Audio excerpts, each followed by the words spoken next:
मंत्री झावर सिंह खर्रा 2 दिवसीय दौरे पर भरतपुर पहुंचे। भरतपुर के सेक्टर 13 में एक बड़ा भूखंड घोटाला मामले को लेकर कहा, जांच के बाद गड़बड़ी करने वाले के खिलाफ की जाएगी कार्रवाई। देखेंगे रिपोर्ट। नगरीय विकास, आवासन एवं स्वायत्त शासन विभाग मंत्री झावर सिंह खर्रा एवं दिवसीय दौरे पर भरतपुर पहुंचे, जहां उन्होंने नगर निगम भरतपुर के विभिन्न विकास कार्य एवं योजनाओं का लोकार्पण एवं शिलान्यास किया। साथ ही हर घर तिरंगा एवं घर घर स्वच्छता अभियान के अंतर्गत तैयार पोस्टर का विमोचन भी किया। भरतपुर के सेक्टर 13 में एक बड़ा भूखंड घोटाला मामले को लेकर कहा कि 2018 से 2023 का कालखंड, इसमें सभी गड़बड़ी हुई। इस मामले में जिला कलेक्टर और भरतपुर विकास प्राधिकरण नगर नियुक्त निगम आयुक्त की टीम गठित की है। 3 अधिकारियों से चर्चा हुई है। जांच के बाद जो भी आवश्यक कदम उठाने पड़ेंगे वह उठाएंगे। जिसे भी गड़बड़ी करने का काम किया है उसे चिन्हित कर उनके खिलाफ कार्रवाई करेंगे। उन्होंने भरतपुर शहर की विकास के कार्यों को लेकर कहा कि 20 दिन के बाद भरतपुर का 2 दिवसीय कार्यक्रम बनाएंगे।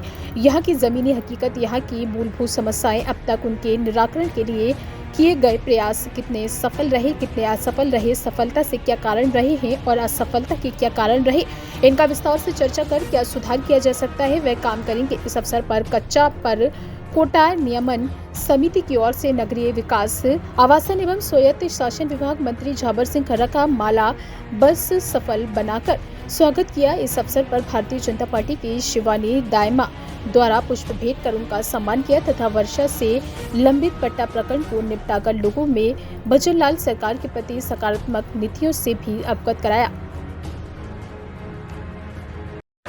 देखिए, वैसे तो मेरा मूल रूप से आज कार्यक्रम बयाना और महबूब ग्रंथ शहीद की मूर्ति के अनावरण का था। कार्यक्रम जल्दी में था, इसलिए रात में मैं भरतपुर आ गया था। आने के बाद यहाँ के अधिकारियों से चर्चा हुई। उस चर्चा में पिछले 1.5 साल में पहले नगर विकास न्यास था, जो बाद में नगर निगम बन गया, नगर परिषद से नगर निगम बन गया और नगर विकास न्यास भरतपुर विकास प्राधिकरण बन गया। उसमें पिछले 1.5 साल में क्या क्या काम हुए उसको चर्चा हुई। उसकी एक छोटी सी प्रदर्शनी भी आप लोगों ने देखी होगी। और यहाँ की भरतपुर की जो मूलभूत समस्याएं थी उनको लेकर भी भरतपुर विकास प्राधिकरण के आयुक्त से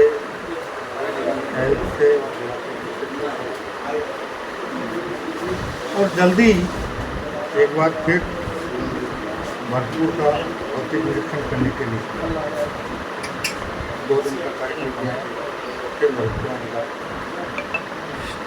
कार्यक्रम, जिसमें यहाँ की मूलभूत समस्याओं का जमीनी स्तर पर आकलन करके अब तक सरकार के स्तर पर उनके निराकरण के लिए जो भी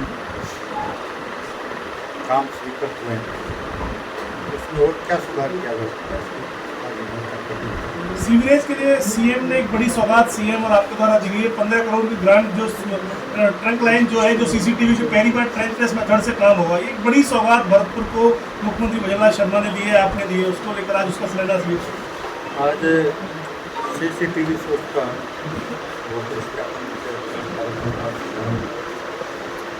भरतपुर में जो जमीनी हकीकत है उसमें जो सीवरेज गली, उसमें ऐसा लगता है कि उसका यहाँ की आर्थिक परिस्थिति के कारण उसका जो संकल्पन होना चाहिए कहीं गड़बड़ा है और उसकी वजह से वो उसमें कई जगह ब्लॉकेज आ गए। तो कहाँ क्या क्या गड़बड़ी हुई है, ये इस कार्यक्रम के माध्यम से उसका जानकारी आएगी। उसके बाद उस पर क्या सुधार हो सकता है, तो सुधार करने का कार्यक्रम आगे। सर, सेक्टर नंबर 13 में काफ़ी जमीनों को घपले हुए हैं, उसमें कोई कार्रवाई करोगे? बिल्कुल। 2018 से 2023 का कालखंड, जिसमें सारी गड़बड़ियाँ हुई। अब हमने योग्यतम अधिकारियों को, चाहे जिला कलेक्टर हो, चाहे भरतपुर विकास प्राधिकरण हो, चाहे भरतपुर नगर निगम, नियुक्त कर दिया और आज सुबह 3 अधिकारियों के साथ इसको लेकर चर्चा हुई। जांच के बाद जो भी आवश्यक कदम उठाने पड़ेंगे वो हम सारे आपसे कर लेते हैं। जिस किसी ने भी इसकी गड़बड़ी करने का प्रयास किया उसको चिन्हित करके उसके खिलाफ भी आवश्यकता करते हैं। बीडीए जो अपना मूलभूत काम है वो नहीं करता, 600 करोड़ का टेंडर लगा दिए, बजट है नहीं, सेंटर से लोन ले रहा है, सरकार फंडिंग कर नहीं रही है, किस तरीके से काम हो पाएंगे? और एक ही सड़क पे 4-4 टेंडर लगा दिए गए, इंजीनियरिंग पूरी तरह फेल है, पुराने कलेक्टर ने जो काम कराया नए कलेक्टर ने उनको फेल बता दिया, किस तरीके से चीज़ें होंगी?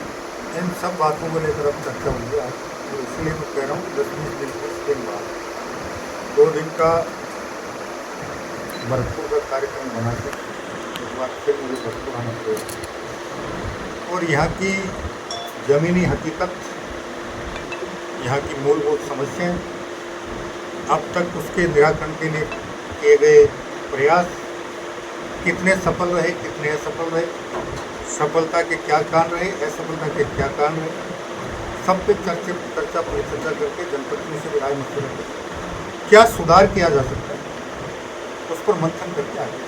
एक सर आखिरी सवाल, आप ही के साथी विधायक एक माननीय ने सूबे के मुखिया से मुलाकात की और ये कहा कि भाई जिन लोगों के पर जिन्होंने कांग्रेस को जिताया, बीजेपी को हराया, उनको पोस्टिंग दे दी गई है कई मेट्रो पदों में।